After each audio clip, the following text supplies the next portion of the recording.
Nifty. And we are live from New York. It's Saturday night. Tuesday night. All right, I'm going to get that pulled up. Oh, that looks so much better. Yeah.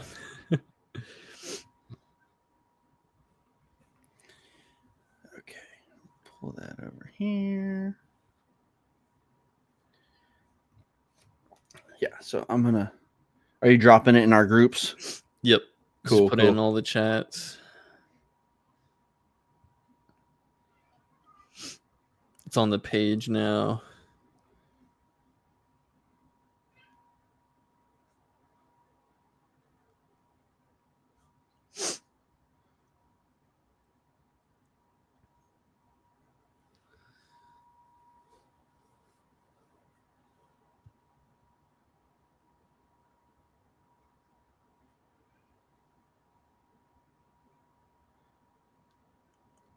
Let's see.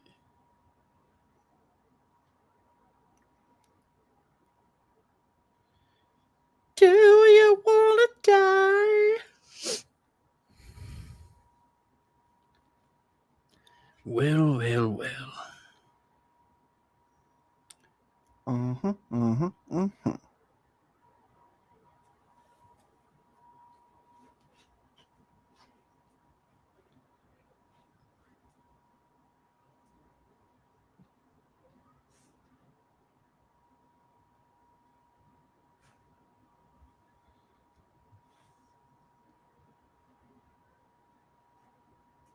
Okay.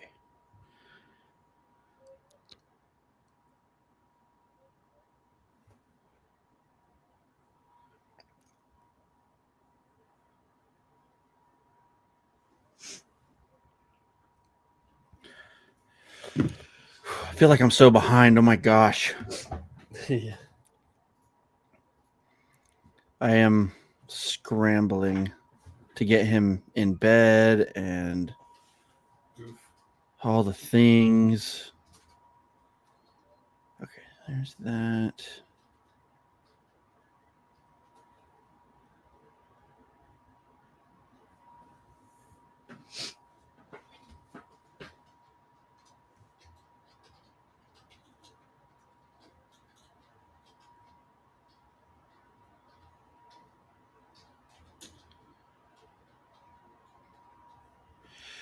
We have a viewer.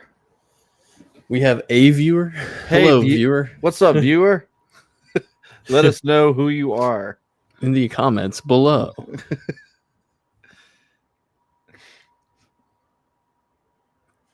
All right. And then I'll use my phone for this other stuff. Got to get that IMDb pulled up, you know? Oh, yeah. That way we're not like in the middle of it. Oh, let me go check IMDb. I always forget certain names. Same. Who? We never decided who's leading this. Oh yeah, true. I think I like in my head I was just like, oh, I'm gonna do it. So I'll go ahead and go ahead. Live from New York.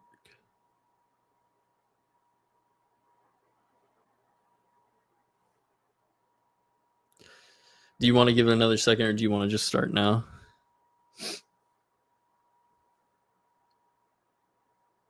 Michael? Hello?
What's going on here? Michael, you there?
What's up, Curry?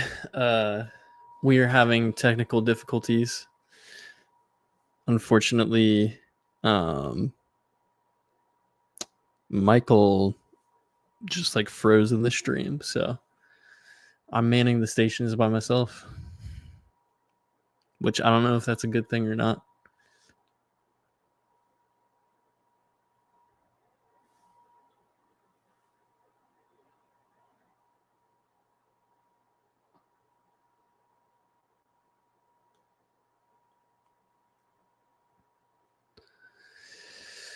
Yeah, I feel like, well, the last time we recorded, we didn't really have any issues, but the last couple of times we've tried to do stuff, I feel like we've run into some sort of wall.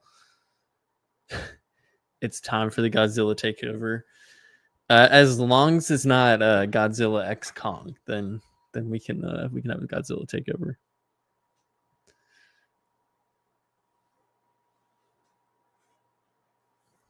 I haven't watched it yet, by the way.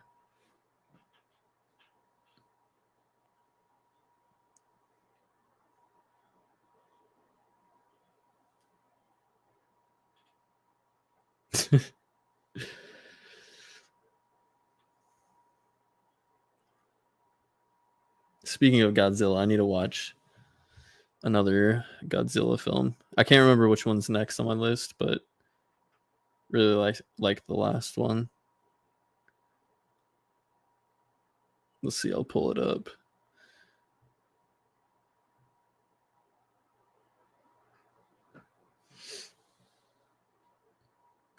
I do want to watch it just because I've seen all the other MonsterVerse films, but I'm not like itching to watch it anytime soon. Son of Godzilla is next for me. So that'll be interesting. Yeah, I'm going in order.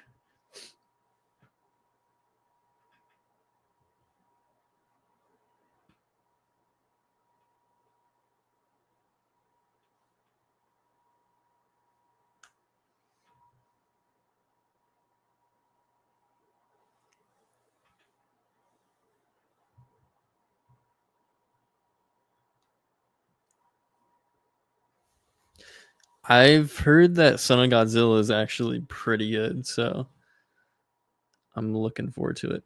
Oh, there's two of you.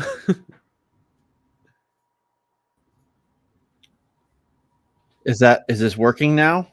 You're good. You're good. You're here. I don't know what's going on, but we're good now. Yes, sir. Hi, everybody. I don't know, man. It looked like the whole stream was having internet issues. Was it just me? Yeah, I mean, everything has been going fine on my end. That's so freaking weird. Yeah. Because I have like full internet over here, is what it tells me. Yeah. So I have no idea, man. Sorry about that.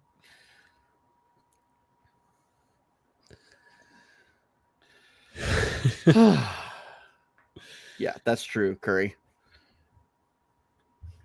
We got AT&T, and that's pretty much the best that we got over here.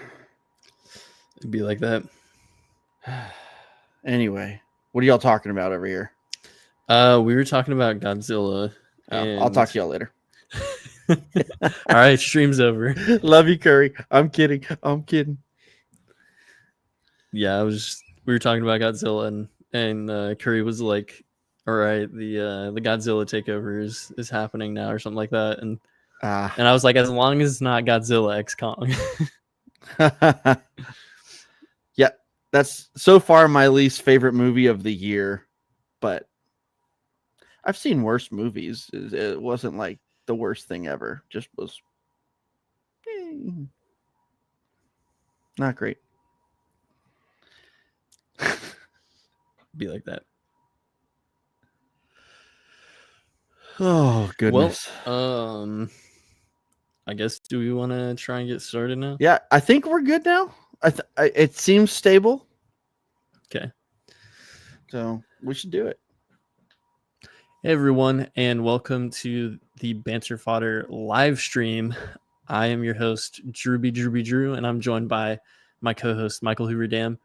Unfortunately, James is not here with us today, so we are going to be doing a stream without him on one of the best directors out there.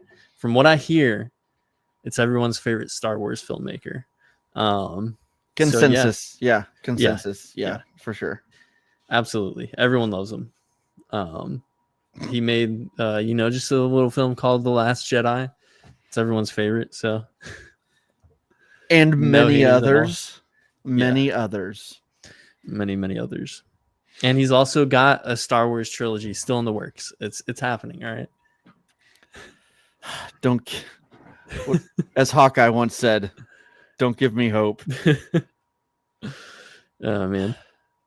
I would kill somebody for Rian Johnson's trilogy, dude. Okay, we're gonna get like taken off of YouTube for me saying that. I should probably not say that. It's just a joke. It's just the banter. YouTube, just the fodder. I promise. I'm joking. I promise. Oh, now I'm being Trump. Okay, we really got to stop. All right. The stream is over. I got to delete this one from the feed. Oh man. How you doing, man? Who, me? Yeah, you. I'm just living, surviving. I've been in this fight since I was 7 years old. I think it's 6 years old, but I got you. Close enough. It was 7 for me. I hear that. Yeah. Just trying to survive right now.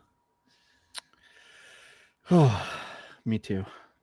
Yeah. Me too. But I'm pumped to be on here again. Finally doing another live stream. It's been a while.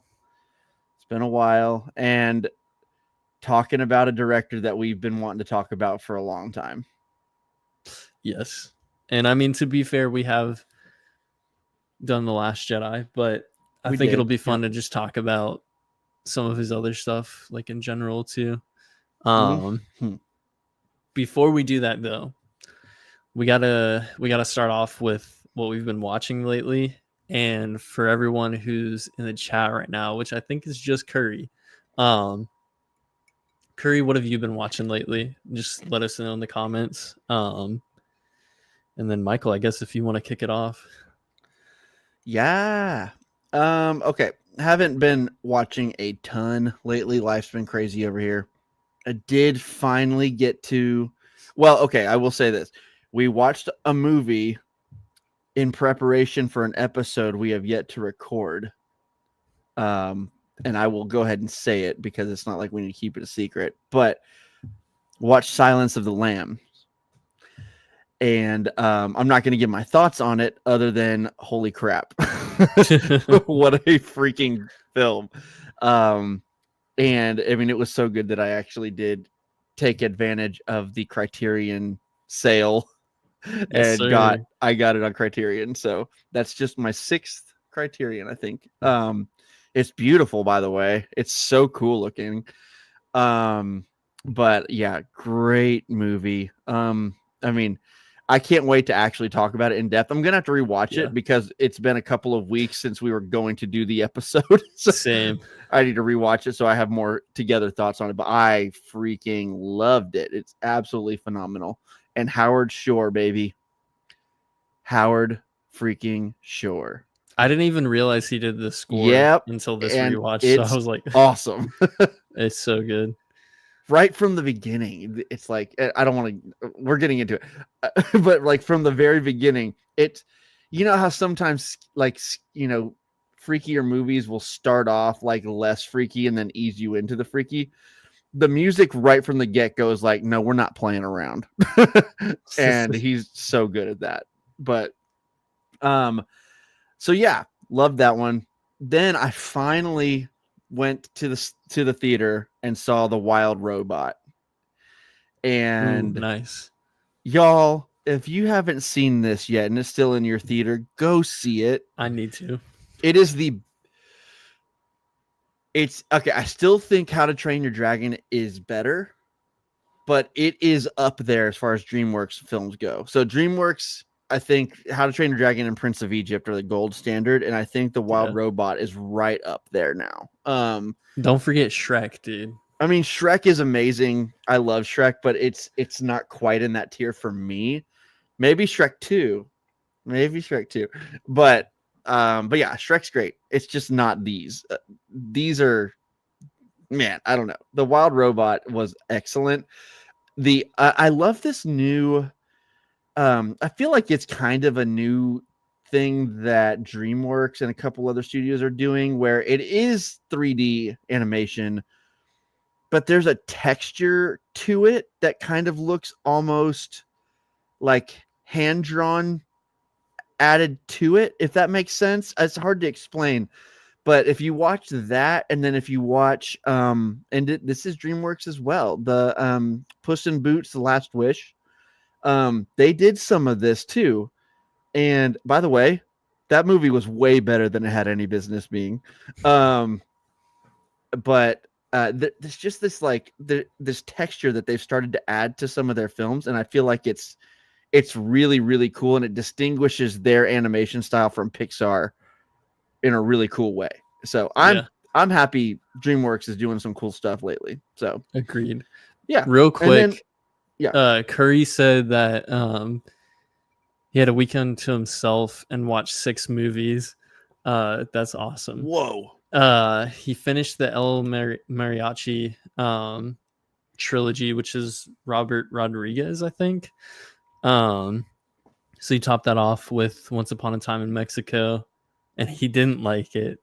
And then he also watched Underwater, which he said it was surprisingly good, which actually not a bad movie. Like, I went in with very low expectations, and granted, I still gave it like 2.5 stars just because I thought it was like, I don't know, a little bit mediocre, but like it's not bad. I think 2.5 stars shows that you liked things about it. Yes, there's things I really liked about it. I thought it looked really good. It was shot really well.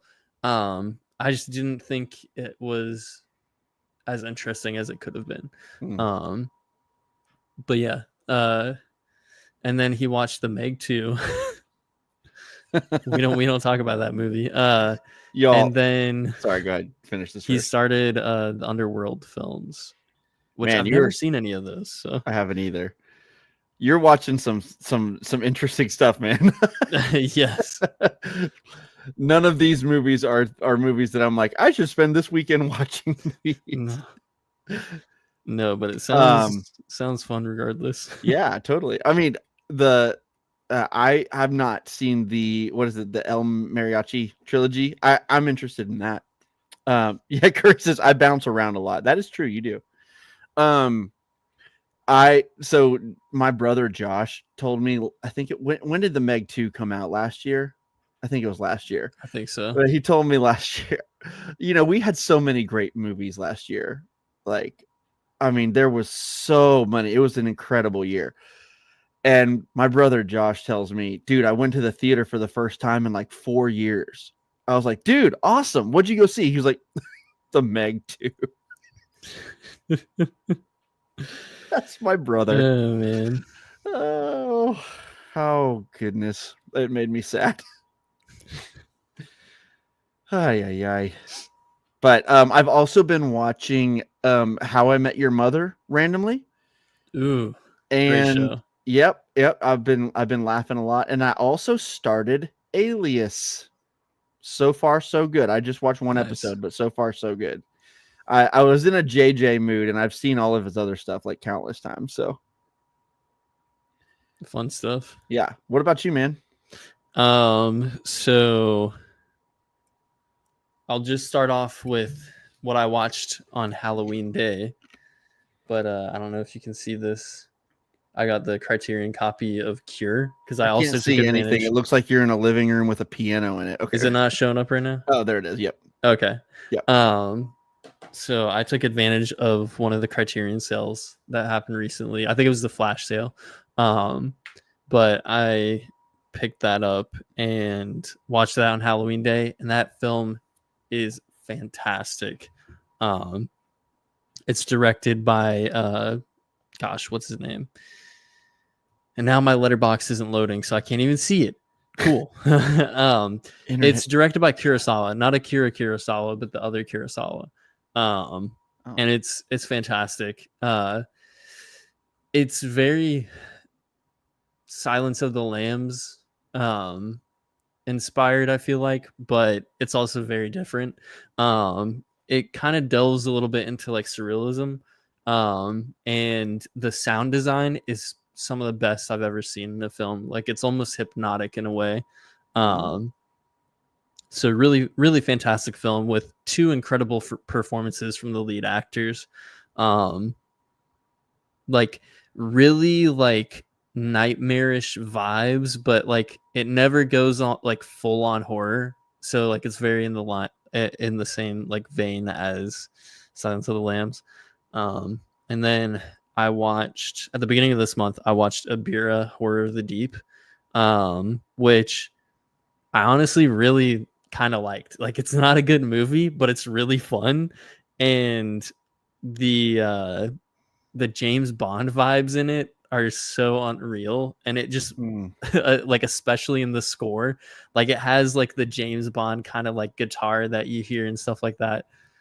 It's yes, exactly like that. It's just so goofy, but it's really fun and entertaining.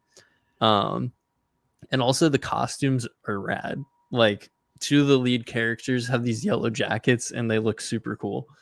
And then I followed that up with Strange Darling, which I thought was really, really good. I went in not really knowing much about it, but I saw a trailer for it and I thought, hey, that looks really cool. And then I was kind of just shocked by the direction that they took it. It's very experimental in its approach. And just entertaining, well, great performances, super intense action sequences, and it's shot by Giovanni Ribisi, who is yeah from Avatar. Yeah, well, it's his first time. It's his first time shooting a film. It's his first time as a cinematographer, and it looks incredible. Like I cannot understate or overstate enough like how incredible his cinematography is in this. So that was just a really fun like thriller. Oh, what did Curry say? As a special place. Yeah, from when he was a kid. Yeah. Giovanni is it Ribisi? Yeah, I don't know if that's how you pronounce his last name. So I've been watching him for like decades. Didn't know his name before just the last few years, but he is the drummer from That Thing You Do that broke his arm, and Guy really? came in replace. Yep, so he's that guy. Nice. And then he's also in a few episodes of Friends. He plays Phoebe's half brother. So Interesting. yeah, that's what I know him from. and I'd see him in like random things like Avatar and stuff like that. He's actually, I really like him. He's actually a really great actor and he's really funny. Yeah. But yeah, I saw he was directing a movie. They showed it at our local film festival here in Little Rock. And he came and did like an interview or like a panel or whatever for it, and it was really supposedly really cool.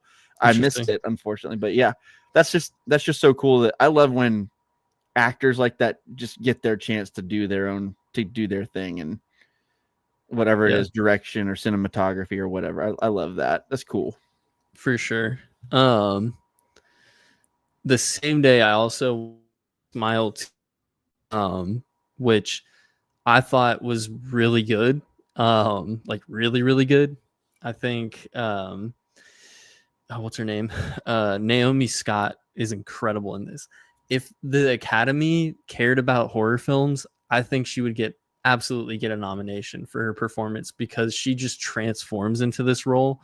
And like some of the stuff that she does like is unreal. Like the emotions that she pulls from, the sense of fear and pain that she goes through in the film, like it's wild. Thought it was really, really good. And it surprised me because I really didn't like the first one at all. The first one is competently directed, but I think outside of that and its cinematography, like it just exists. Like it doesn't do much with its plot. The characters aren't really interesting, but this one had a really interesting premise, had really interesting characters, and is super stylistic in its direction. The first like I don't know, like 5 minutes, yeah, about 5 minutes is like a one take action sequence that is some of the best I've seen in recent years. Like it's up there with like John Wick levels of like choreography and awesomeness. So that was a really fun one. Had a terrible theater experience though. Halfway through the movie, the projector messed up Oh and God. all of the shadows started flickering, and they never fixed it. But I was too invested in the movie already, so I stuck through it. Gosh, man. Movie Yeah, theaters, come on, get your crap together. Like you want people to like pay to come in and enjoy, and I want that too. yes, We always say it. Go support your local theaters. Well, if we do that, you better be giving us a good experience. I hear all the time. Like I feel lucky because I don't feel like I have many bad experiences. I can't remember the last bad experience I had was at the AMC. I had several at the AMC here. It sucks. AMC Little Rock, get your crap together. But my Cinemark, my home theater that I always go to. Yeah, I know Curry, man. Curry has the worst yeah, stories from the theater. Oh, I feel so bad. But my Cinemark here in Little Rock is amazing. I never have any issues whatsoever with it. And so I feel very, very lucky.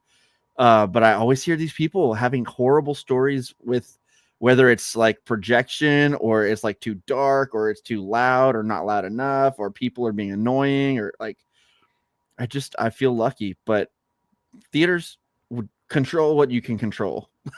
Make sure you change your bulbs and stuff.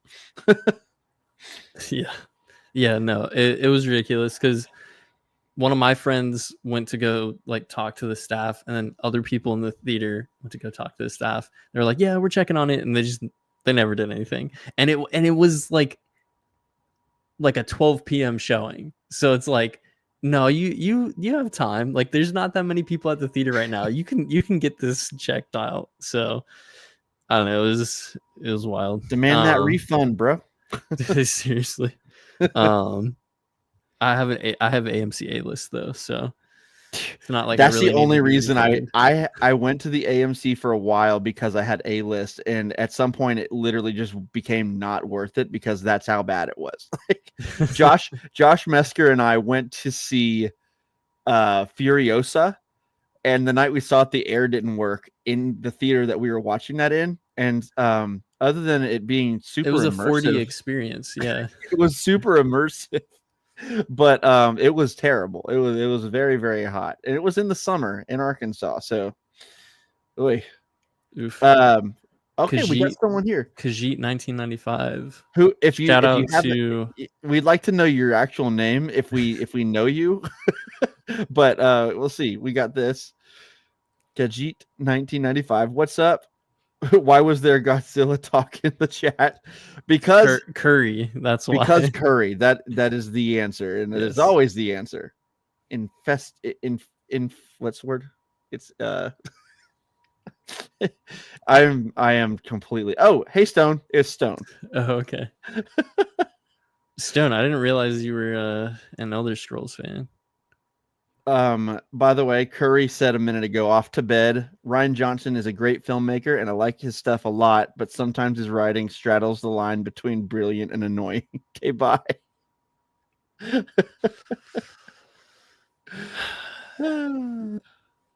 And you know what? Lots of people feel the way he does.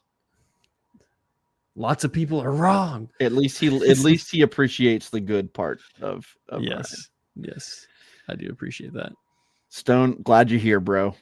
We need another Yes, sir. shill. And then a few I mean, yeah, that's fair. I also have pretty much only played Skyrim and Oblivion. I've like touched a little bit of like the other games, but I haven't really like played them much. So I wanted to shout out 3 more films that I watched. I needed something to drown out all of the just death and gore that I had been seeing those last few days watching a bunch of horror and thriller films. So I was like, you know what? I want to watch something wholesome. And so I watched a film that that Jimmy Jam put in his favorite comfort films, which was My Christmas Love, a Hallmark movie. You watched it? I did. What do you think? Not bad actually. Okay. And it's really wholesome and like really heartfelt too. And also there's a scene where a character is trying to do like the Christmas song. I'm blanking on the name of the song, but you know where it like counts down like all the different things. You know what I'm talking about? Like it's like dun dun dun dun dun dun dun. Oh yeah. Yeah, that one. The 12 Days of Christmas. Yes, he's singing that song, and he's like mixing up the lyrics. And at one point, he says 8 ladies milking, and I busted out laughing, dude. I just was not expecting that. It was so freaking funny. So that's what my letterbox review is. It's just quoting that. 8 ladies milking. That's Yes. so funny. Oh man. My wife's gonna hear that without any context. It's nothing. It's nothing, man. Oh man. And then I went to the theater 2 more times. I saw Anora, which was phenomenal. I've heard great things about that one. It is deserving of all of the hype. I've only seen one other film by Sean Baker, which was The Florida Project, and I love The Florida Project. It's just one of those dramas that's like just very real, telling like very human stories. And that's kind of Sean Baker's shtick. And with Anora, like he does that same kind of thing where he's just taking these very human and like rich stories about like basically like real people. So like this film is like inspired by like actual people that he's met or been in passing with, and had real people like consulting on the story and everything. But the film is very different from his other work, where it's very chaotic in its energy. So like the Florida Project is like, I mean, like it has its moments, but it's one of those like calmer kind of drama films where like Anora is like on the levels of Uncut Gems and Good Time from the Safdie brothers. It's just like very chaotic, but never to the point where it loses its authenticity. Like it still feels like something that could actually happen to these people. It never like leaves the realm of possibility. So I really like that about it. So it just made a very entertaining watch. And like the movie's like 2 hours and 20 minutes, but you never really feel that. The pacing is just, it's really, really good. And towards the end, it feels like that's when it feels like it starts dragging a little bit. But once you reach the final scene, it justifies all of that, because all of that time of like slowing down becomes worth it. Um, so yeah, I thought it was fantastic. I think it has wonderful performances, and I think it's one of the best this year by far. Sweet, dude. I need to watch that one. That's on the list that I really want to get to see. It's great, man. And then the last watch that I had was Heretic, which that was one that I was actually really looking forward to because I thought the trailers were pretty good. And the first half is so good, and then the second half is not. um, the the first half is like genuinely like so well crafted and so just so engaging, and it poses some like really like thought-provoking questions, and it really challenges faith in an interesting way. And kind of once it reaches the halfway point, it loses its touch and it kind of forgets what it was doing. And by the end of the film, I just didn't really feel like it was saying anything interesting, or it was really doing anything with what it had set up before. And it starts off as like this very like psychological kind of thriller, and then devolves into something where I found it very predictable and generic, which was really frustrating, because if it had stayed in a similar vein to what it was in the first half, even if it said something about like faith or religion or whatever that I like disagreed with, I would still much prefer that than what they ended up like landing with in the second half. But I still think it was a really fun movie, and Hugh Grant is great in it. So I think him alone is worth watching it. But it was disappointing. I wanted so much more out of it. So yeah. Fun. Well, shall we get to it? We shall. Hey, I do want to say, if you're in the chat and you haven't spoken up, I see that there's several of you in there. We want to see who you are. Give us your thoughts on Rian Johnson. We really want to depend on the chat for some conversation tonight. We want to, if you have any Rian Johnson opinions or hot takes or a ranking or anything like that you want to throw our way, we'll make sure we read it, and even maybe we can, that comment can spurn some conversation. So just want to say that. Yes, sir.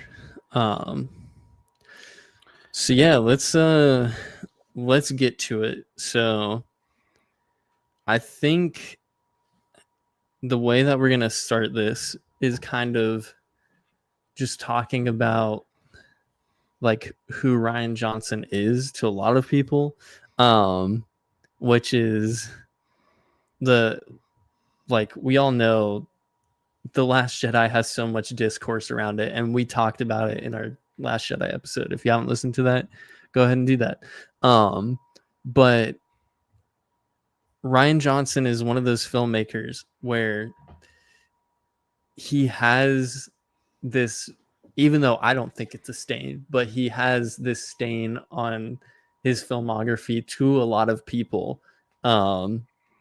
which kind of tainted the rest of his work or his following work, which is a real shame, because I mean, for one, The Last Jedi is great, but also he has so many other films that are fantastic too. And not just that, he's also done some of the best television. He's directed some of the best TV episodes, his Breaking Bad episodes, and Curry just said it. His Breaking Bad stuff is some of the best television ever, and it truly is. It is. Yep.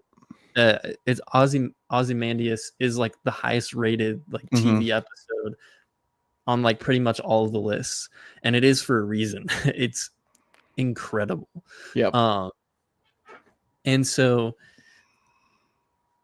I get why some people don't love The Last Jedi, but I just find it a real shame that people didn't give him the time of day after The Last Jedi when he made Knives Out and like Glass Onion. Even though I don't love Glass Onion as much as I do Knives Out, it's still really good.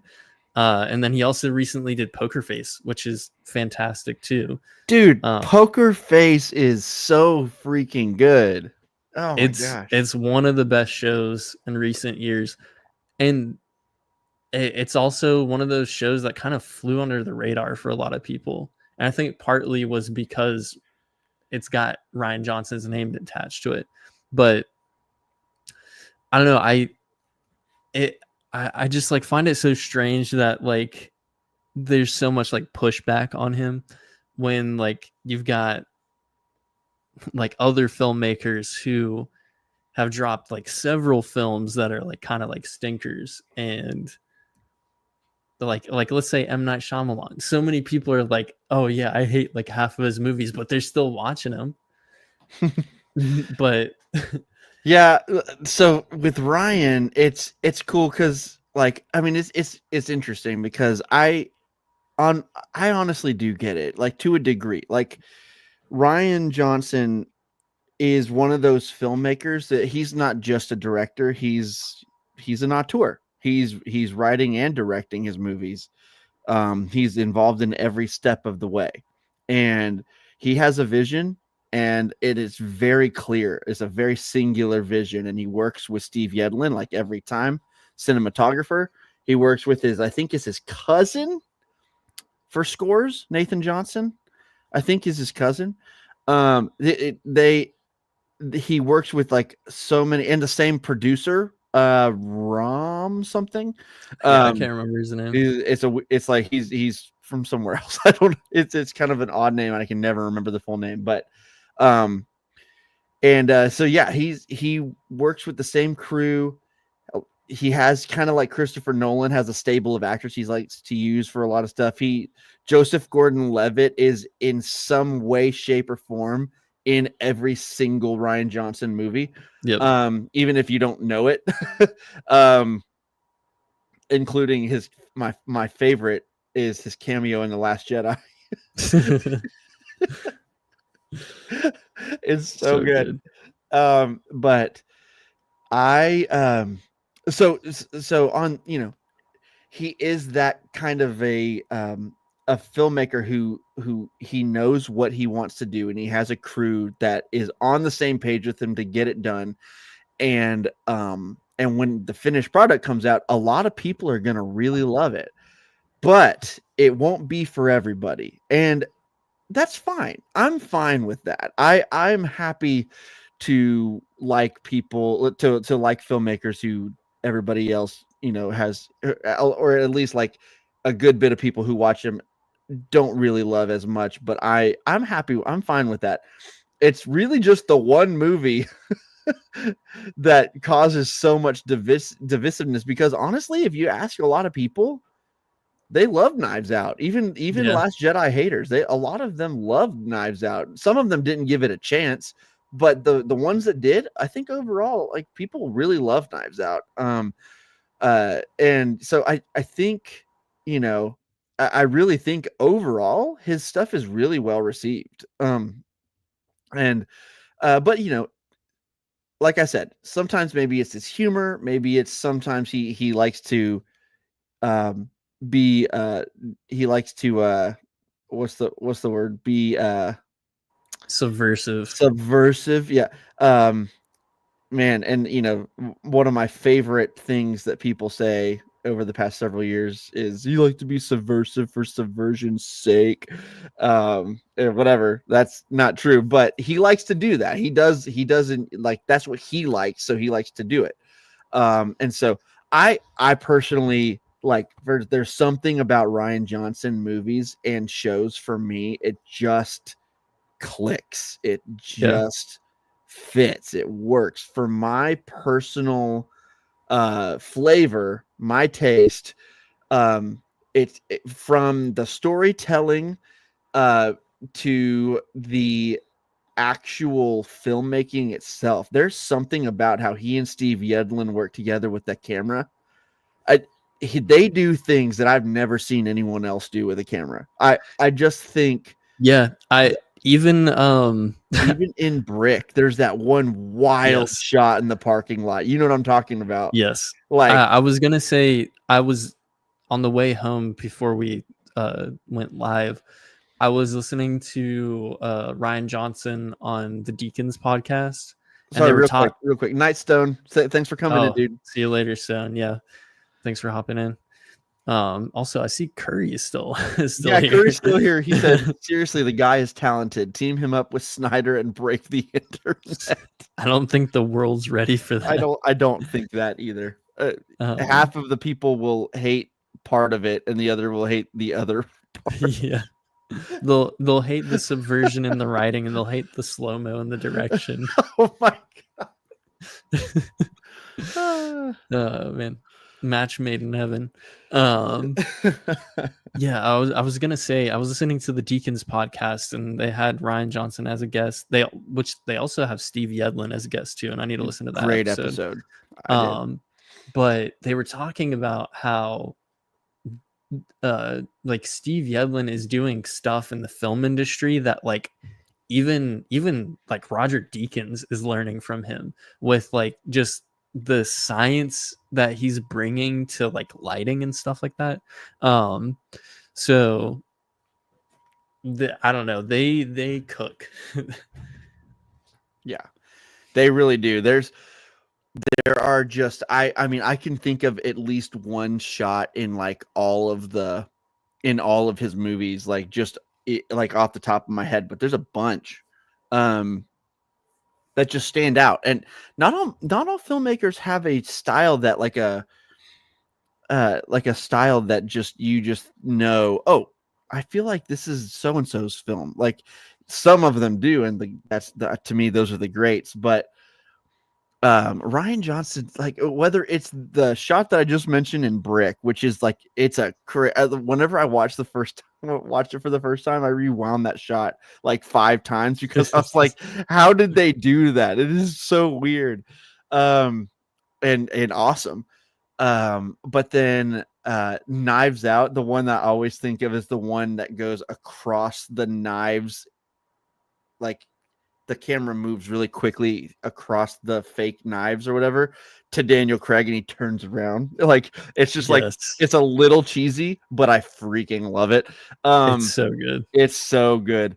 And then I also think about those. Gosh, there's so many in The Last Jedi to just blow my freaking mind. But one of the ones that stands out that not a lot of people talk about is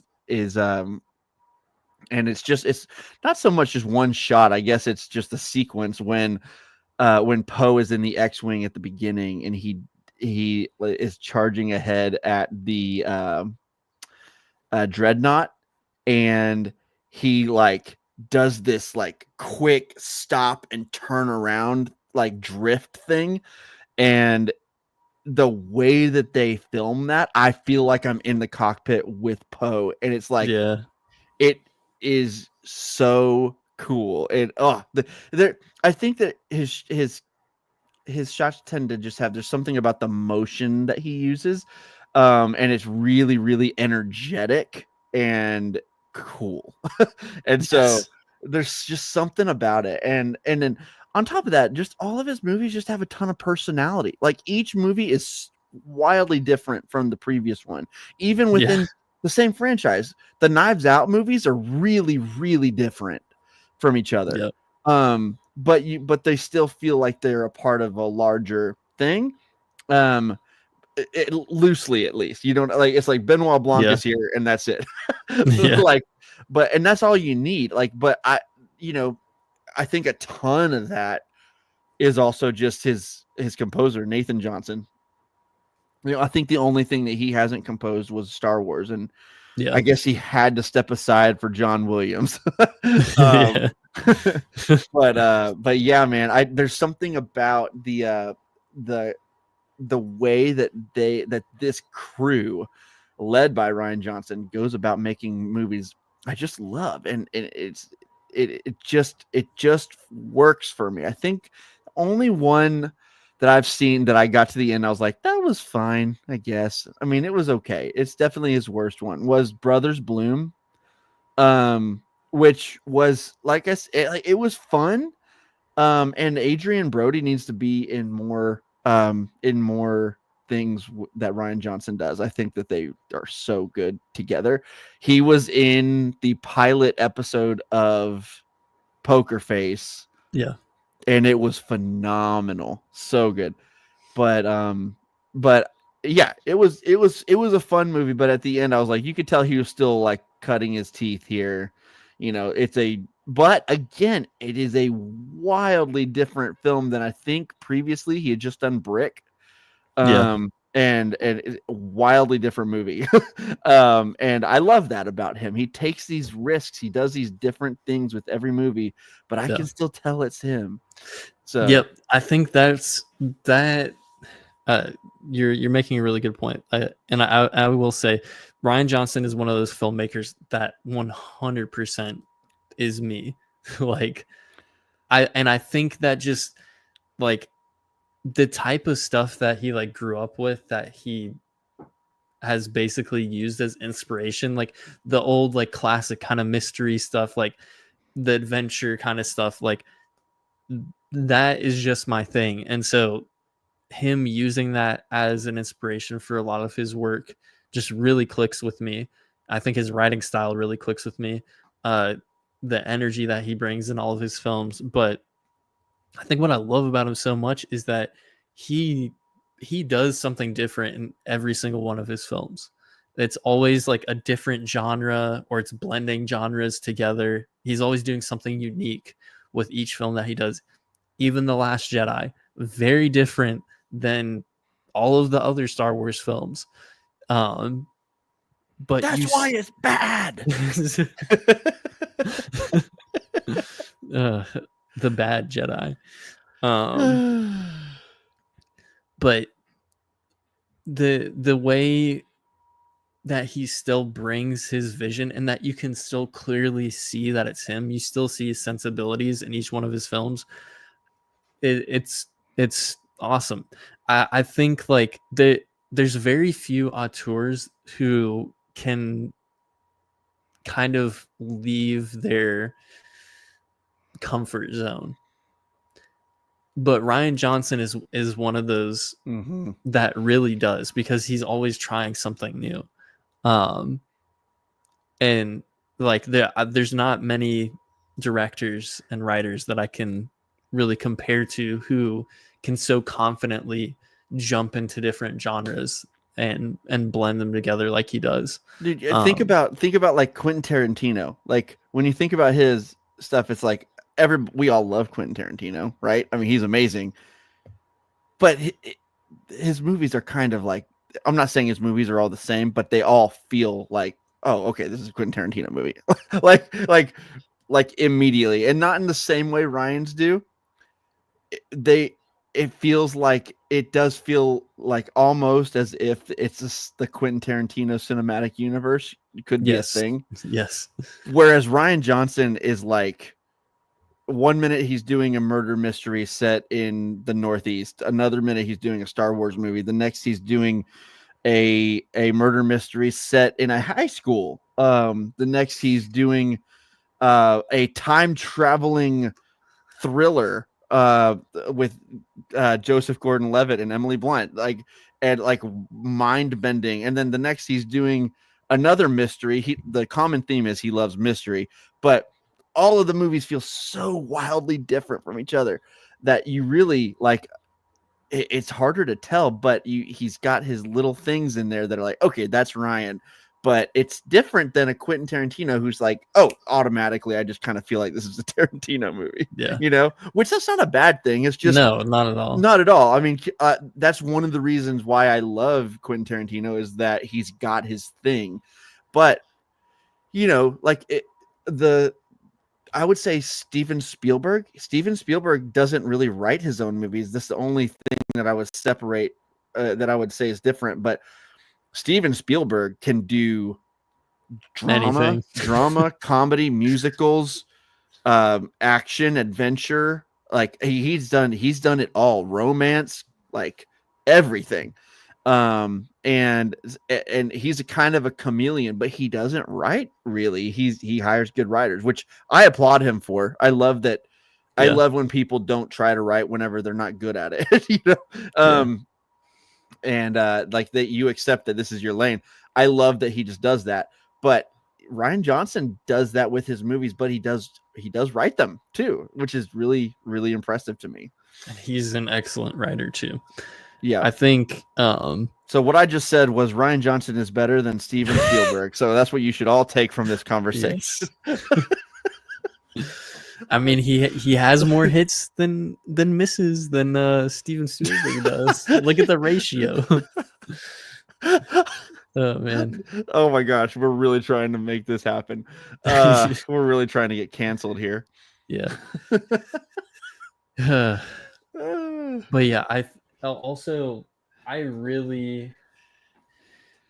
really love the way that he writes. I think his philosophy for writing and filmmaking just works so well for me too, because I think again, referencing the Deacons podcast, but he was talking about his writing process, and he was talking about how when he was a kid, like he had been writing for a long time, and when he was like 16 or 17, his dad took him to like some screenwriting, and he still uses his notes that he took when he was in high school for the way that he writes now. And I think the way that he talks about his writing process, it's so classical. It is so traditional. It's so structured. It is like textbook 101 writing. It's a like almost like a simplistic kind of writing, if that makes sense, because there's so many rules to it. It's like, well, it's already there, like how to do it kind of thing. But I think because he works in this really confined space, he has a lot of creative ways that he maneuvers around that. So, all of his films feel conventional, like with their storytelling. Their storytelling structures are always like quote unquote conventional, but he always finds unique ways to make them a little bit unconventional. So like Knives Out, like you find out who the murderer was early on into the film, and then do you exactly. And so it's like, and I think the way that he does use subversion is really excellent, because he's got these conventional stories and he uses subversion to take these twists and turns to make something like unique and creative in that space. And so I think that's what I really like about him, is he always takes these simple concepts or these things that you've seen before, but he's doing them in unique and new and different ways, because he's taking what's so conventional and what's done like so many times before, and he's like, well, hey, there's a puzzle piece missing here, and I'm gonna go fill that. Yeah. And that's what he does with all of his films. And I love that, because sure, I can sit here and say that I love, like, I don't know, like half of David Lynch's films, and I do, and they're weird, and I don't understand like most of them, and I love stuff like that. But I love me a good story, like a good investing story that I can like easily follow, but will take me on an emotional or like thrilling roller coaster where I just don't know where it's going to turn to next. And to me, like, those are my favorite kind of films. And Rian Johnson, that is his thing. Yeah, I love that. That's a great point. And to that end, I think if you even think about Poker Face, again, guys, if you haven't seen Poker Face, go watch it. It's so So good. good. It's so cool. Um, it's a murder mystery, and he's talked about this at plenty of times before, like interviews and stuff. But Columbo was a big inspiration for Poker Face. The way in which, obviously, if you're a Rian Johnson fan, you know Rian Johnson loves his murder mysteries. Like he's kind of in his murder mystery era right now. Yes. um, you know, I could argue he's kind of always been there to a degree, but right now especially he's like just in it for sure. He's got his Knives Out stuff, he's got Poker Face going, and but there are different kinds of murder mysteries. You know, there's the kind where you don't know who the killer is until the end and you're trying to figure it out all the way through. Those are great. I love those. But another way to do it is how Columbo does it, and that is you see the process of the murder at the beginning of the episode, and the rest of the episode, the intrigue is how are they gonna figure out who did this? I know who did this. How's Columbo gonna know? I did this, or I know this. How is what's her name in Poker Face gonna know?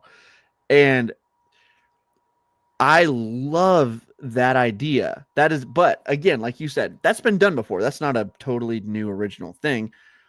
But what Rian Johnson did was it's like, okay, well, I've seen Columbo episodes, but I haven't seen a Columbo episode set in a tiny town at a gas station.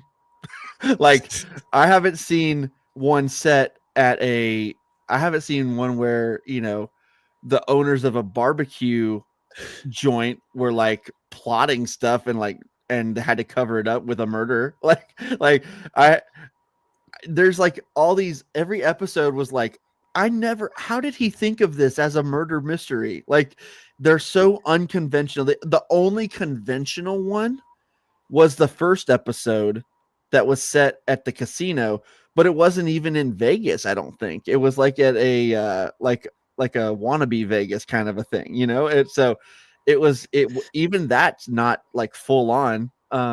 But Yes. it And I think like part of the intrigue of the show is like because like they're going to like unconventional places across the US, and it feels like it's like a road trip.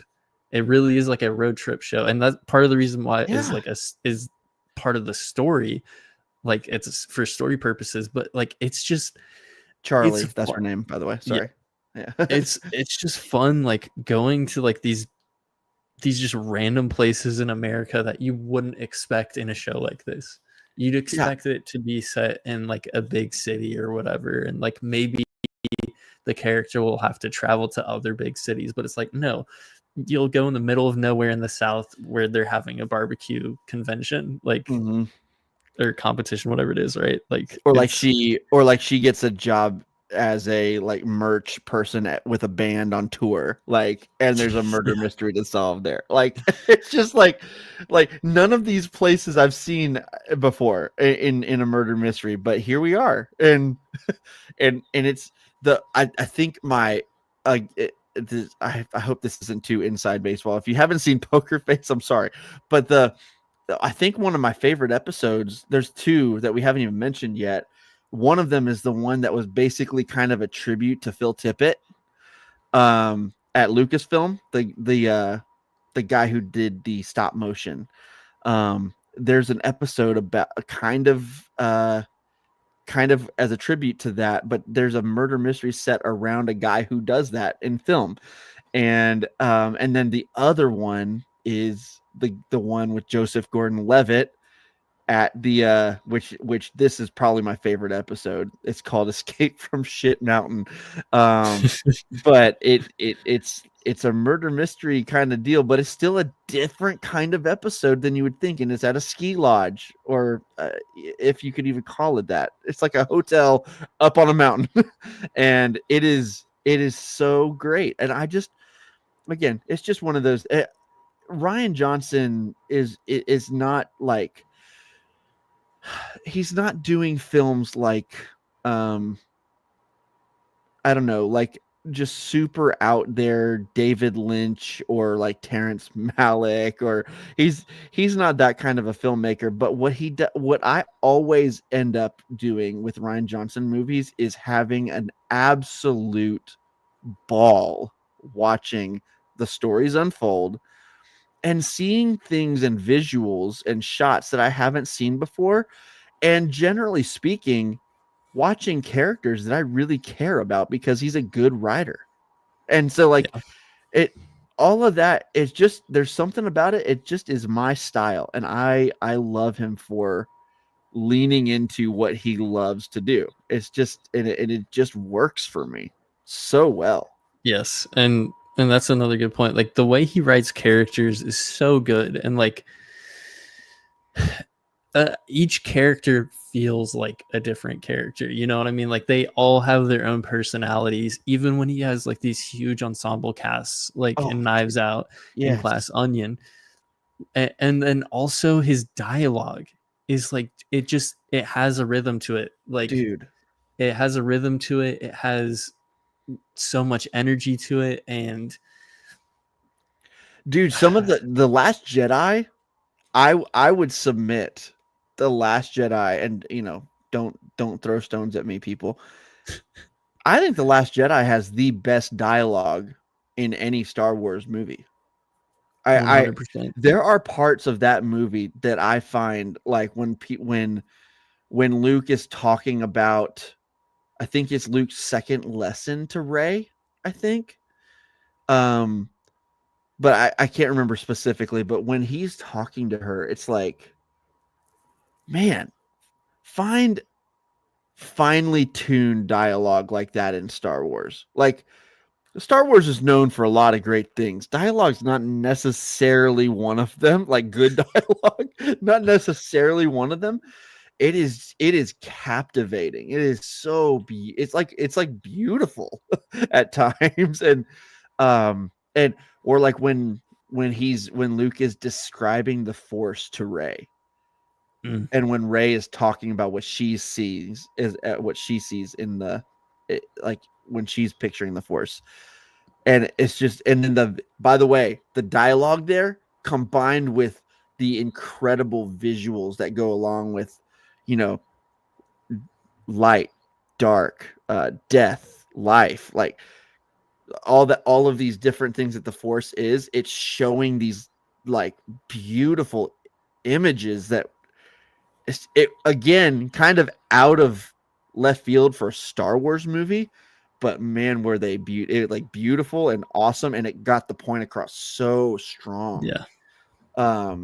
Yeah, his combination of visuals and dialogue is just, it just works. So freaking good. Yeah, I love it. But you were talking about the casts, dude. Another thing that I think a testament to actors wanting to work with someone is, well, you look at Christopher Nolan's cast, it's like, okay, clearly people are just lining up around the building to work with Christopher Nolan because he's got like extras that are Matt Damon sometimes. Like, you know what I mean? It's just like that's just kind of how it is. I mean, Rian Johnson's getting to be that way. People want to work with this guy. If you look at the cast for Knives Out and the cast for Glass Onion and the cast for the one coming out. Oh man. Dude, the cast for the one coming out is bonkers. It is so good. And in fact, I want to look that up. Kaylee Spaney, Okay, you already know. Josh Brolin, Mila Kunis, Jeremy Renner.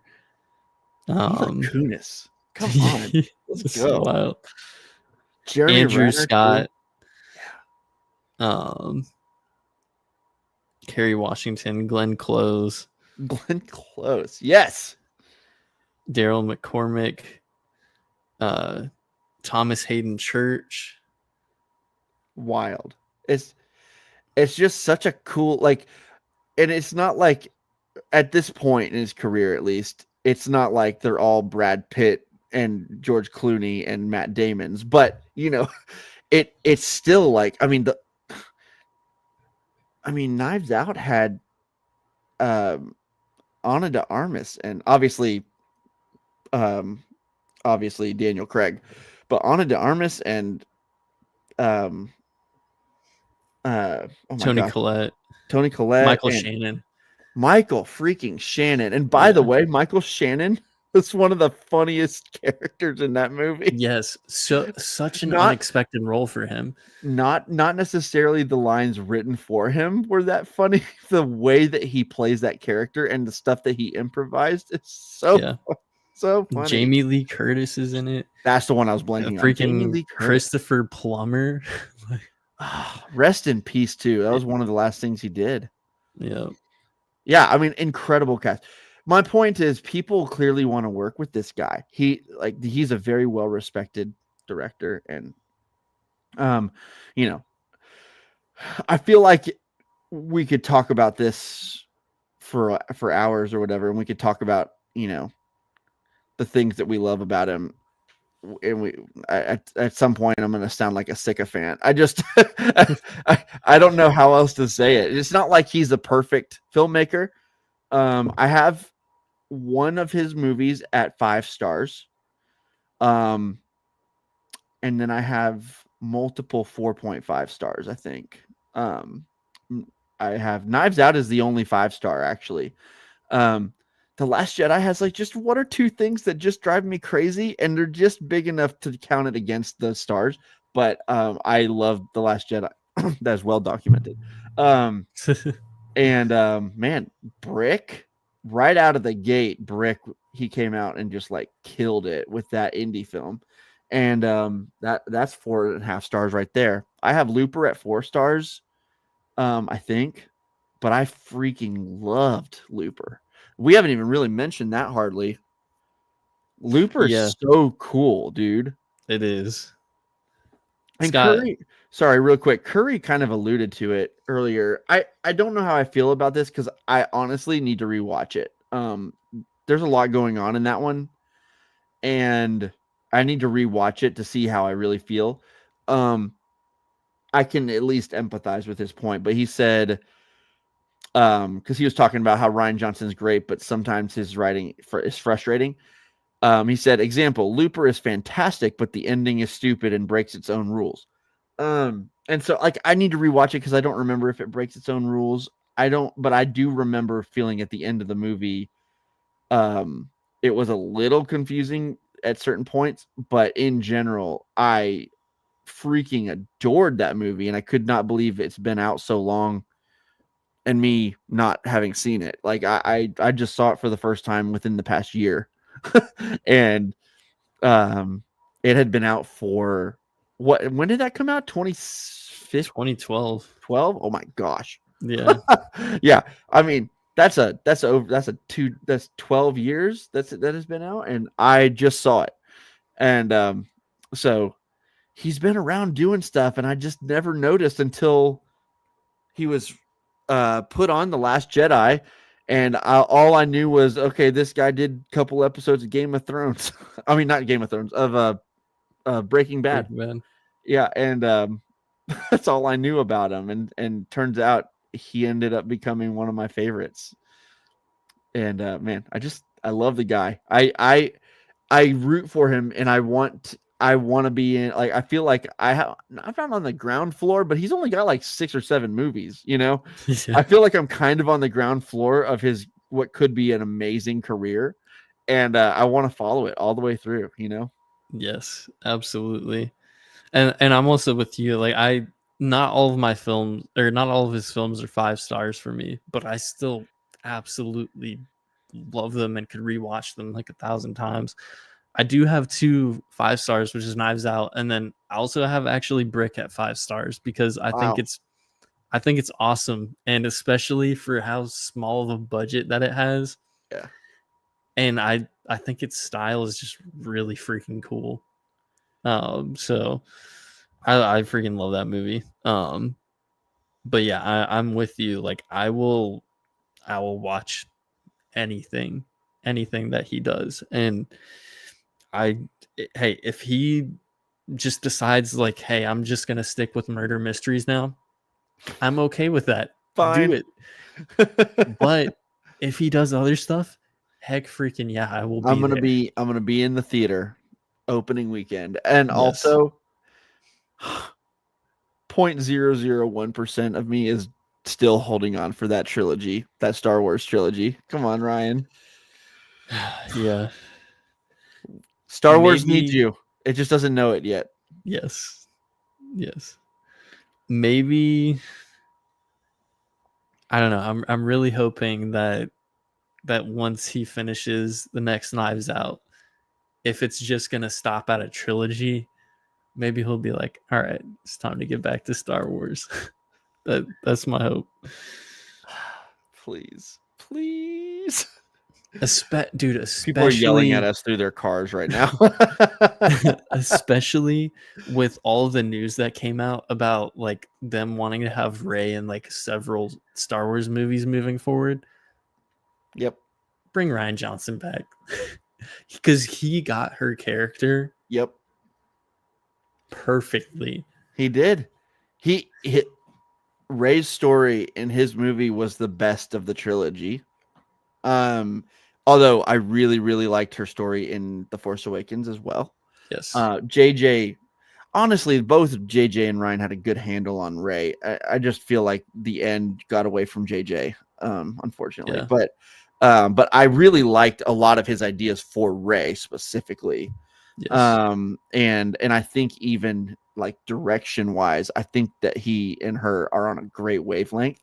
But Ryan Johnson, there's I really connected with her character a lot more in that movie, and the way that she's juxtaposed against Luke and and Kylo as well. Just the Yeah. man, oh my gosh, the force Skype, as we all have come to call it. Really, we should call it Force Zoom because Skype sucks. True. You had your chance during COVID, and Zoom overtook you. But anyway, but man, that just the I think him handling another trilogy with Ray as one of the primary focuses would be so good. But I also would be totally down if they just wanted to give him something completely separate. Like, Yes. Ryan, do this trilogy. We have this idea for 5,000 years down the line. Go do that. Okay, like, great. I want that. Give Yeah. it to me. But I also trust him with Ray wholeheartedly. Yeah. 100%. I Star Wars needs him. Yep. Yep. And they need people like him for sure. Like Yes. it's just it's well, you know what they need? Movies. Yeah. They do. And they this is why they need Ryan Johnson. They need someone who will bring a singular vision. Mm-hmm. Well, Because and sorry, the go ahead.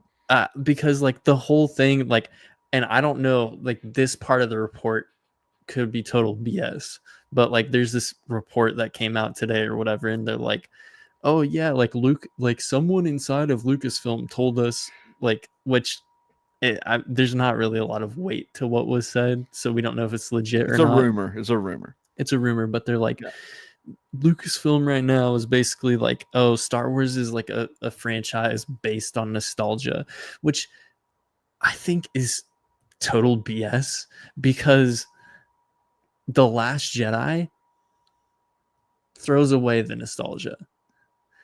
And then like any of like all of my other favorite Star Wars projects, like a bunch of the games, some of the shows, like sure there's nostalgic elements to them, but the nostalgia is like taking a backseat there. Like they're always doing new things with the franchise and evolving it in ways that has never been done before. So Yeah. I think they need someone like him who can bring a singular vision, but also can work outside of the space of nostalgia. 100%. And the thing with him is, I feel like Star Wars, and I think James has said this before, or something like this, but Star Wars was in a place where it was dangerously close to becoming almost like about almost definitely too nostalgia based, but also like almost to where you have games like The Force Unleashed come out. You have where people are pulling, Star destroyers out of the Yeah. sky with the Force. And now people expect Luke to do that kind of thing because that game exists and happened.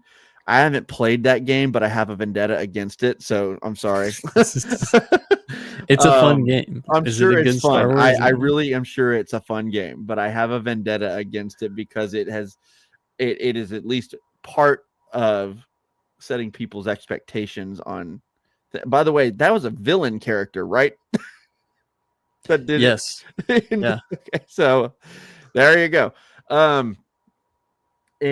But Star Wars was kind of in danger of becoming a like overpowered suit, almost like a superpower kind of a thing where that's not what as Han Solo likes to say, that's not how the Force works. Yeah.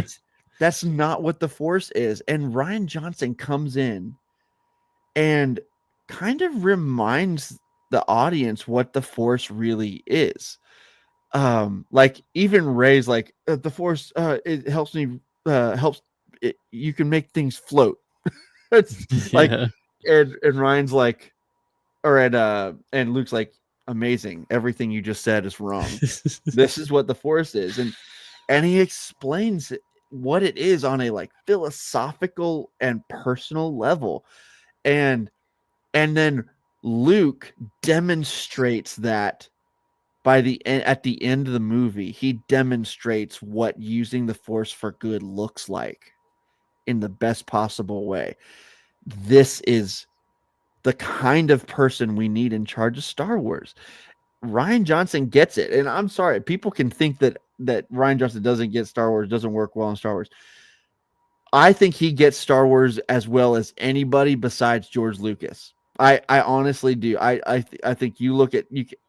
I know Dave Filoni has a lot of merit, and I think I love a lot of what Dave has done. I don't worship at the altar of Filoni like some people do, but I really really love Dave Filoni.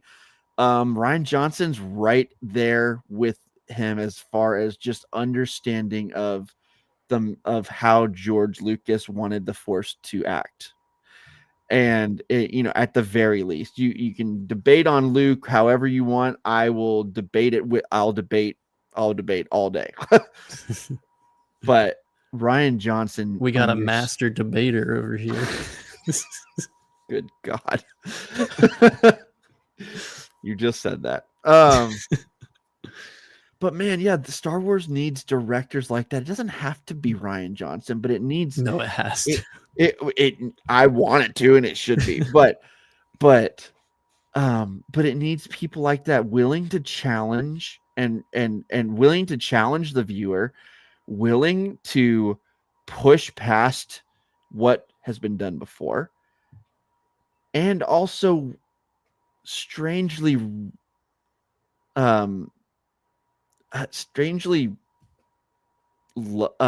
respectful of the past. Like, people look at The Last Jedi and say, I love that this has just turned into a Last Jedi episode again, but people talk about The Last Jedi. One of the main themes is let the past die. No, it's not. The villain said that. That's not the point of the movie. um uh the villain said that, and the point of the movie is don't like there is Yeah. some that needs to be let go of, but also we should learn from our mistakes and persevere.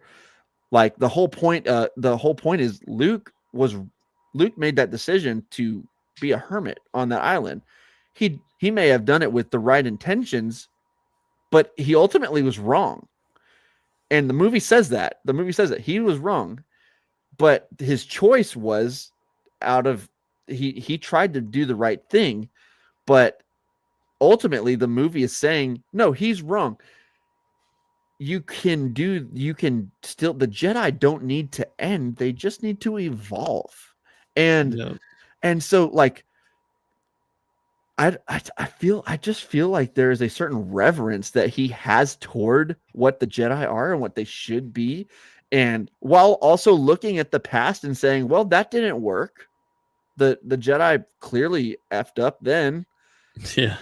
and let's look at, and so I love that he like was willing to challenge us and push forward, while also being very just, I don't know, having a certain reverence for the past. I mean, he brought freaking Yoda back to talk to Luke, man. I mean, like the way that he did that, it wasn't just like, oh, cool, Yoda. It was like one of my top 5 favorite scenes in all of Star Wars, man. Like It's it's so so good. There's so powerful. much weight to it. Oh my gosh. Like it's incredible. You know, the uh the fear, or the failure. What's the line? Um well, I'm just butchering it now, but that one line that everybody loves from Yoda at that part. Just the greatest. uh, Failure. Uh, oh no. Here. why am I Y- blanking on it? Yo, I'm blanking on the way that I it's am said too. It's because because Yoda Yoda's said it, and yeah, he says it it's weird. because Yoda's dyslexic. Yeah, Yoda failure. Quote. Here we go. There we go. The greatest teacher failure is. Yeah, there we Yes. go. We are, and then Luke, we are what they grow beyond. That is the true burden of all masters. It's just so good. I got chills. So Yeah. like we need people like that in Star Wars, who it can be Ryan Johnson, it can be someone else, but that push forward and challenge the audience, but also love what came before, but just are willing to argue with it, Yeah. like I love that. I think it's so cool. And by the way, George Lucas argued with himself with it. I mean, the Jedi were Yeah. part of the problem, and he didn't like hide that. you know, like it's very evident the Jedi had issues, and he was not. It was very blatant. That was his point. So, Yes. I mean, man, but yeah, Ryan Johnson in Star Wars, make it happen. Kathleen Kennedy, if you're still there. No, no, she got fired for the 5,000th time. Didn't you hear? Saw it on a Mike Zero video. Yeah, exactly. Man, But man, what? Okay, let me. So I know you have a couple of 5 stars there. What's your favorite Ryan Johnson movie? Knives Out. Yeah, dude. Yeah, dude. It's as much as like I could talk about The Last Jedi on probably longer than I could talk about Knives Out. Knives Yes, Out is the best that he's done. It's it like is. his It's not just the best that he's done. It's one of my favorite films, easily in my top 50, maybe even higher. yeah.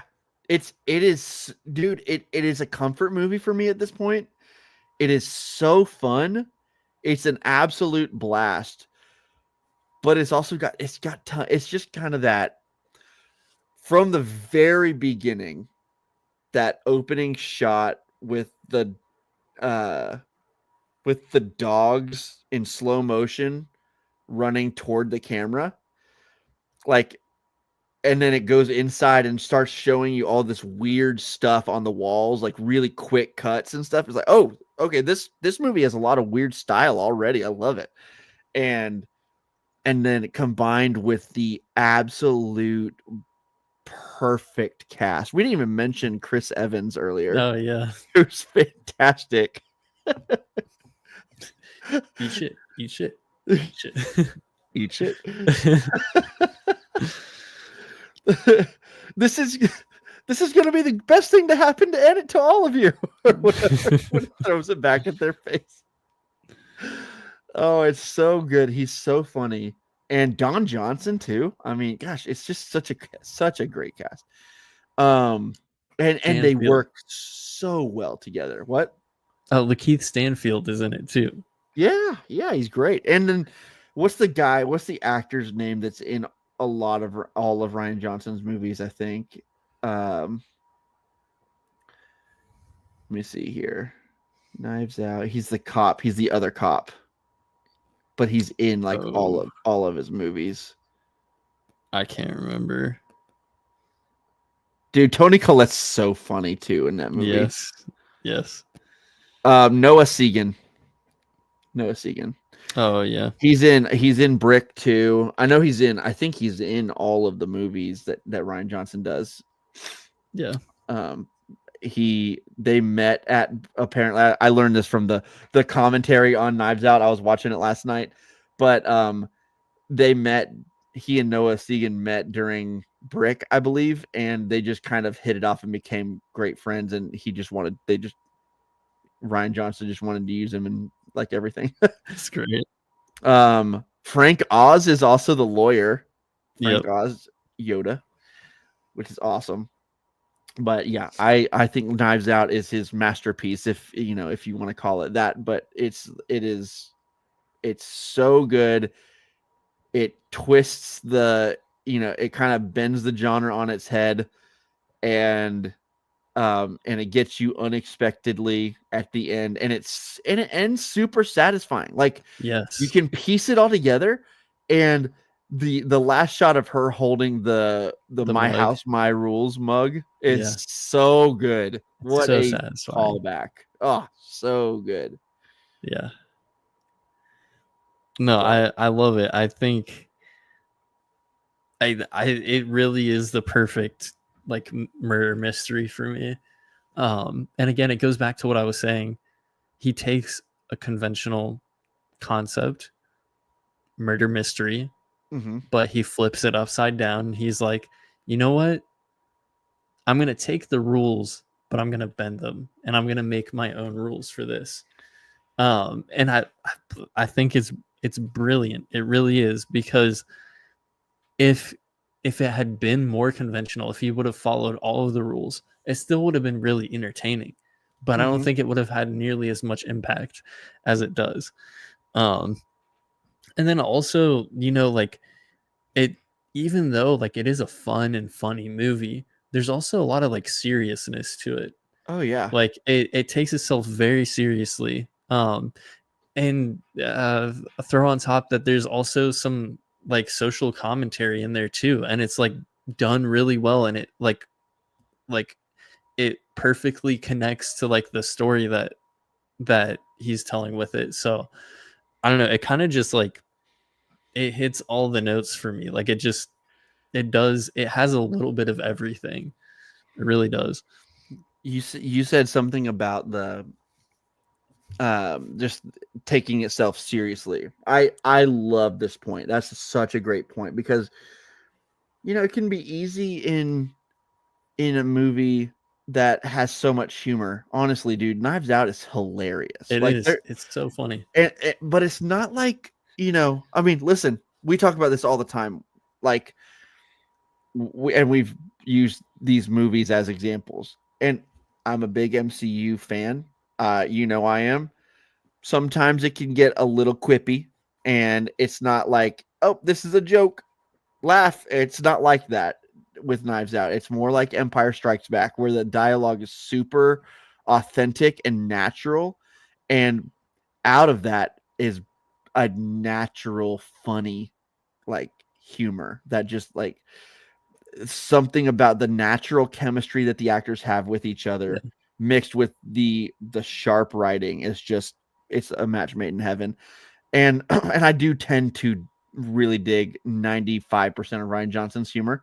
Every now and then he'll go a little far, Yeah. with like, talking about General hugs his mother, like in the Star Wars movie. Doesn't quite fit for me, but whatever. Um, but I so on so that the movie's hilarious, and it's not just like jokey funny, it's just funny. But the parts that it really doesn't joke, it really does take it seriously. Like, I'm thinking the scene I have in my mind is the scene where the whole thing kind of starts to happen with, so they're playing the game. She medicates him. I'm trying to I'm trying to remember the Christopher Plummer's name in the movie, but I can't remember. Um, but and then she realizes that she gave him too much of the wrong thing. And that moment where she's looking through her purse and through her bag and can't find it, the performance is between both of them, and there's like no music. It's just silence other than Yeah. them. It's incredible. It's like, this is a real, like, these two actors are so freaking good, Yeah. and it's real drama right there. And then just the tension that you feel from that moment, and then realizing that at that moment, like, it how it reveals, like, Christopher Plummer killed himself to save, like, oh my gosh, so good. Um, but that scene is the one that stands out to me as like, this isn't just a fun movie. This is there's some real drama here, and the the balance is handled with a real deftness, and Yeah. deftness, and it is just really, really, really. I mean, it's kind of just to do that, you have to have a master's hand on the wheel, and it feels like we did for this movie, and Yes. for some of his other movies. I can't wait to see where he goes, man. Like, Yeah. I really, really can't. I think, we always talk about, he's not, when I've watched a lot of movies for the first time over the past year and a half or so, a lot of movies that I had missed, and I've watched a lot of like Denis Villeneuve, and The goat. when I watch almost every single one of his movies, I mean, my least favorite, and I've seen like 6 now, I think. My least my least favorite is 4.5 stars. like there are like 4 or 5 stars already from this guy. When you're done watching one of his movies, you're just like, okay, yeah, I mean, that was perfect, right? Like, Yeah. what did I just watch an all-time great? Rian Johnson doesn't quite have as many of those. So I really would love for him to start to get that kind of notoriety at some point. Yeah. Because Knives Out is there. I think The Last Jedi is there. Yes. Brick is close to there, but it's just, he's got some that are really good, but they're kind of flawed still. Um, um, Even though like his filmmaking shines through and it's like incredible. Yeah. Um, so I want to see him after. I want to see this next Knives Out be incredible. I hope. Yeah. Um, and then I want to see after that, like, what is he gonna do next? If it's not Star Wars, like, please, what is it gonna be? Like, I want to see him take that next step and become, when people talk about the great directors of our time, I want them to start talking about Ryan. Yes. I want that for him so bad. I want him to ruin their Johnson.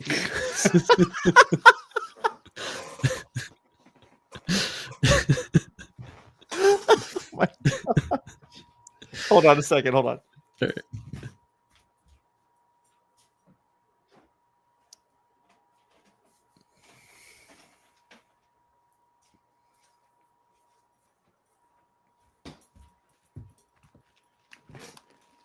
Dude, that killed me. Oh my gosh.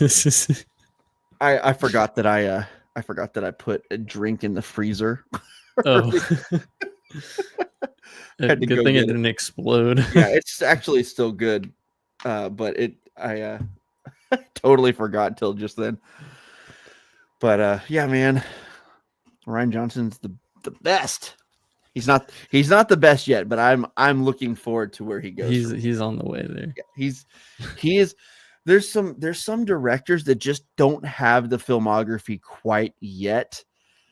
You know, it's like they're kind of like a generation behind, like Christopher Nolan, Denis Villeneuve, like all these guys. But like Damien Chazelle, Jeff Nichols, and Ryan Johnson. Like I want to see all those guys just become some of the greats because Yeah. I love them so much. Yeah. And just from a pure originality and creativity standpoint, I put Ryan Johnson up there with those guys. Now, Yeah. Ryan doesn't have a movie that is Whiplash yet. As good as he is, he doesn't have a Whiplash yet. Maybe he will, but I don't think most people don't have a Whiplash, honestly. most people don't. You're right. But that's what I'm waiting for. I want Ryan to come out with something that's like okay, people can't ignore this guy anymore. Like this is getting to be unavoidable. But anyway, Yeah, I would be really interested to see Ryan Johnson take a step back from like genre and do like more of like a drama film, because when he like does stuff that like is emotional, yeah, it freaking hits. yeah, dude, it does. I agree. I would love to see him do something like a true drama. I would love to see him do like what I want to see a Ryan Johnson period piece. Dude, he would yeah. What if I would love it. Dude, what what if he did a Knives Out movie set in the 1700s or something and Dude. Benoit Blanc was still there? Benoit Blanc is just like this entity that shows up and like now we're that would starting be to build on the fantastic. lore of the Knives Out franchise. Yeah. Or it could be like Benoit Blanc's like great grandfather or something like that. But it's still played by Daniel Craig. Yes. Dude, actually, like him doing a period piece would be really interesting. Yeah. I think he would nail like a 70s era. Oh, dude, I would love to see him like handle a 70s era movie. Yeah. I think he could crush that. Yeah. For sure. But I would also love to see him do I think he could do a killer action movie. Like a heist movie. Dude, Ryan Johnson could do Mission Impossible. Oh man, that would be great. I think he would fit that franchise perfectly. Dude, do you know what? Ryan Johnson needs to pick up the Oceans movies. Does he not fit perfectly? Yes. Even how he handles ensembles. Like, yeah. How perfect is he for an Oceans movie? I feel like George Clooney would work really well with him too. Yeah. I would love to see him and Brad Pitt work with Ryan. I think That'd be wild. Yeah. Yeah. He can do so much. I really have so much faith in him at this point. I want to see him. Listen, if he wants to, like you said earlier, if he wants to do murder mysteries for the rest of his career, I'll be there day one. I'm excited about all of them. But yes, because honestly, I forgot how much I loved murder mysteries until I watched Knives Out. And when I watched Knives Out, it was like, you loved these as a kid, don't you remember? And I did. I read like all the Hardy Boys books, Same, although same. those weren't murder mysteries necessarily, but they're mysteries nonetheless. Yeah, yeah, yeah. But murder mystery is something that just like is in my veins, but it was like dormant for years. And then ever since that, I have been like, I on my shelf right here, I have this. I don't know how many seasons of it there are, but I have a couple of seasons of Columbo. Like he made me buy them. Yeah. And like, I love both of his movies. I love Poker Face. He's just he made me realize like I love murder mysteries so much. And so if he does it, I will be happy. But if Yeah. I do want to see him branch out and go and do some other stuff. Same. Uh, Speaking of that, I really hope that like somebody does for the adventure genre what he's done for the murder mystery, because I feel like the adventure, like action adventure genre, like Indiana Jones type of stuff, has been dormant for too long. We need to bring those kind of movies back, because Indiana Jones, like, even though I liked the last one, I didn't hate it, but it didn't really like save the genre or anything. No, it certainly wasn't the trash that people like to say it was. No.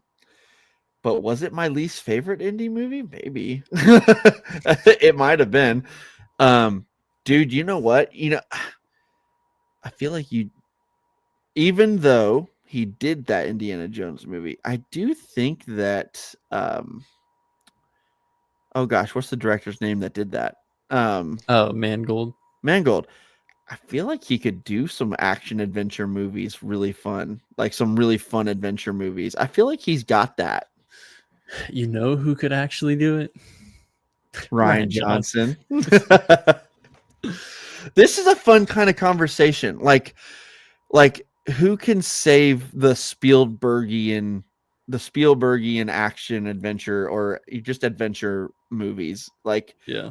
who can bring those back? Like that's a fun conversation. And I know we're talking about Rian Johnson, and sure, I think he could probably do something like that pretty well. But Yeah. I feel like there's probably some directors out there that would be perfect for it, and I think that would be a fun conversation sometime. That would be a fun live stream. Yeah, Yeah. all you Like, people still listening, tell us what you think. yeah. All one person who's probably still in here or whatever. Actually, there's zero, but for all of you listening on the pod feed though, Yeah. I think we could do a conversation like that where we frame it like we did the sci-fi stream, but and like kind of just talk about the genre as a whole and what we like about it, and then lead into like, okay, well, like who could save this genre, or what does it need to be saved? What does it need to be revived? Because like That's good. Yeah. Indiana Jones, The Mummy, like Oh, dude, yes. Even as modern as freaking National Treasure. yes, Dude, those movies are great. I don't even care what Yes. anybody says. Those are no, great. I love National Treasure. That Pirates. I've been longing for those kind of movies to come back, and nobody's done it. Yeah. It hasn't been the same since, I don't know, since the third Pirates. Yeah. Like It's been a while. But that's like the one, because like we're getting the renaissance of all these other genres. That's the one that has been untapped, and there's so much potential there. yeah, I think you're right. We're in a phase right now where it feels like a lot of the adventure stuff is like overly CGI'd. Yes. Not enough personality, not enough of an identity in the film. I didn't see this movie, but I'm picturing the Tom Holland Uncharted movie. Like that's what I'm picturing. Yeah. Like just the trailer of it, because it looked terrible. It just looked Like, It was okay. yeah, they made that. Like, It exists, or and the Rock Jumanji movies, or like, yeah, these kinds of, like, they're making stuff, but it's not. There's no personality. There's no, like, Steven Spielberg did Jurassic Park and Indiana Jones and Jaws and all the. There's so much. There's so much adventure there, and then, like you yeah, said, even too, The Mummy has a great call there. yes, That's one of my all-time favorite adventure movies. Like, same, it needs to be fun, but also have heart, but also feel like they're actually doing things and not just all green screen. Like, yeah, green screen is gonna happen. That's fine. That's just a part of it. That's good. It needs to feel like they're on. They're actually, like, swinging from stuff and, there, like, yeah. there. Have You know some what I mean? real sets, some real Take a. stunts. You don't have to go full Mission Impossible to do this, but at least go like half Mission Impossible, and you'll be Yeah, good. Like, yeah, like, Mission Impossible goes above and beyond. Nobody's asking them to to do what they do, but they do it, and I'm forever grateful. yeah. But if you just do half that, you're good. Like, you can do it. It's I all we what is it gonna take? All we need is National Treasure 3. What are y'all waiting on? Supposedly it's gonna happen, but will it be good? If it's straight to Disney Plus, I'm screaming. Speaking of, dude, the Disney Plus National Treasure show, I've heard it's terrible. it is Chat GPT written and directed. Oh, that's another thing. Freaking AI crap. Yeah. But But yeah, yeah, man. and I think another thing, and again, I really do think actually I would love to do a live stream like kind of on this topic, but I think another thing that's been missing from the genre is like a lot of like films in I'd say the last 10 years that like try to tap into that kind of blockbuster. Um Sometimes they're just too serious. Like it feels too much like a serious story, and it's like you got to have some fun and some personality with it. I'd say Yeah. like Twisters and Top Gun Maverick are the exceptions Ooh.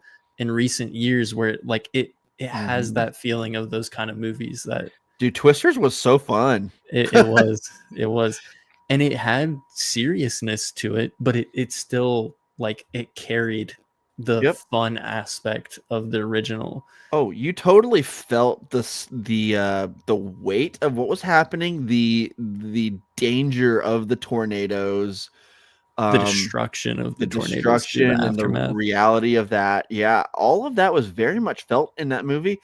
But, like, when that wasn't happening, I'm just grinning from ear to ear because Glenn Powell is an endless charisma machine, and he's Yes.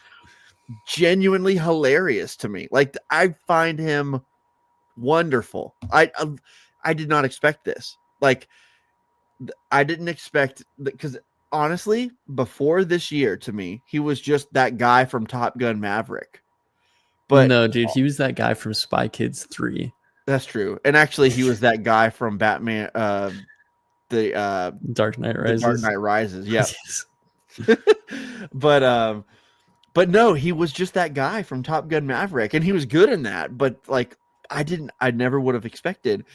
I mean, like, now you look at what he's done this year, and it's just like, okay, can this guy kind of do everything? Yeah. And everything he's been in, he's just succeeding, and he's also genuinely, I just find his presence really great. I really want to watch his movies.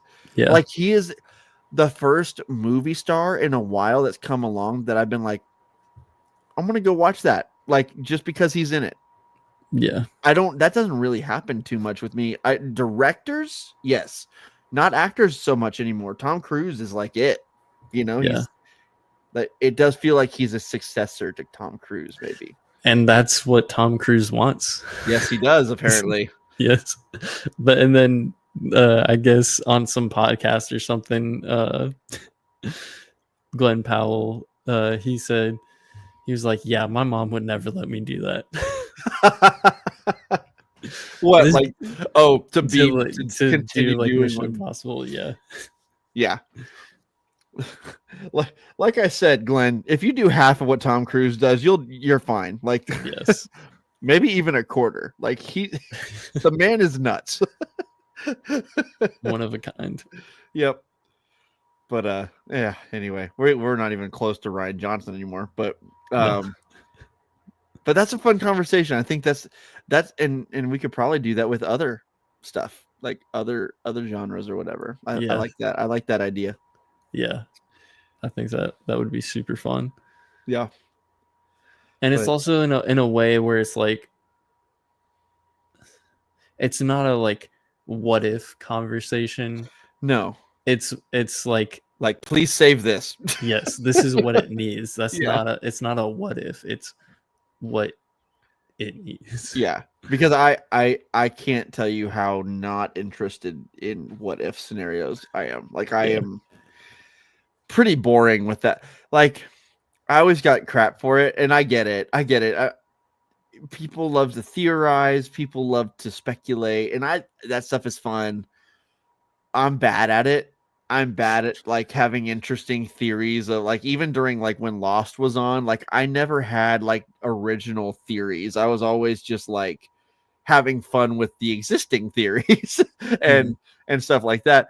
But with oh gosh, what were we just talking about? The why was I talking about that? I just completely fell off the train of thought. Theorizing. Oh, because I was talking about what if Yeah, scenarios. yeah. Okay, thank you. So, but with what if stuff, like, there was, when we were doing the Star Wars podcast, there was this like spell when the Marvel what if came out at first. People were like, guys, we need a Star Wars what if. Gosh, there's so many things you could do with that. Like, I'm not denying that. Sure, there's a few things. Like, I think the one that comes to my mind that I keep thinking about is like, what if, and it's kind of obvious, but like, what if Qui-Gon didn't die? What if he trained Anakin? Like, that's really interesting. Like, what would have happened? Would Darth Vader have still existed? Like, pretty interesting stuff. Aside from that, I just don't care, because another way to say what if is, so that didn't happen. So why bother? Yeah. like that's not canon. So whatever. I don't care about it. But I know that's plenty of people love it, and that's fine. But I don't get much mileage out of a what if conversation at No. all. So, but yeah, that's just me. I get the appeal. I just am not. It doesn't appeal to me. Does not appeal to me either. I'm glad I'm not alone. Yep. Live together, die alone, right? Yeah. But any other RJ thoughts, man? Not really. I think we kind of touched on everything that I wanted to. Yeah, me too. I don't feel the need to go deep dive in on anything else or anything like that. I think we covered a lot of, definitely covered what we love about him. Yeah. Yeah. We probably could have talked about his weaknesses a little bit, but everyone already knows them, so yeah, we just he wanted to definitely has a subvert we wanted to subvert expectations. Yeah. very nice. Yeah. Very nice. So yeah, man, we can just close it up. Yeah, sounds good. Well, for all of you who did join in on the conversation, thank you. And for those of you who didn't, like, I don't even know what to say, but like, why? No, but seriously, you should totally join us in our next live stream, because it's super fun when we get to engage with the listeners and have a conversation, not just for them but with them. So we'd love to have y'all join us on our next live stream, and the next one might be related to how we can save the action adventure genre. But yeah, go support your local theaters, and until next time, live long and banter. Our Star Trek podcast. Go listen to it. No. But yeah, we'll see you guys next time.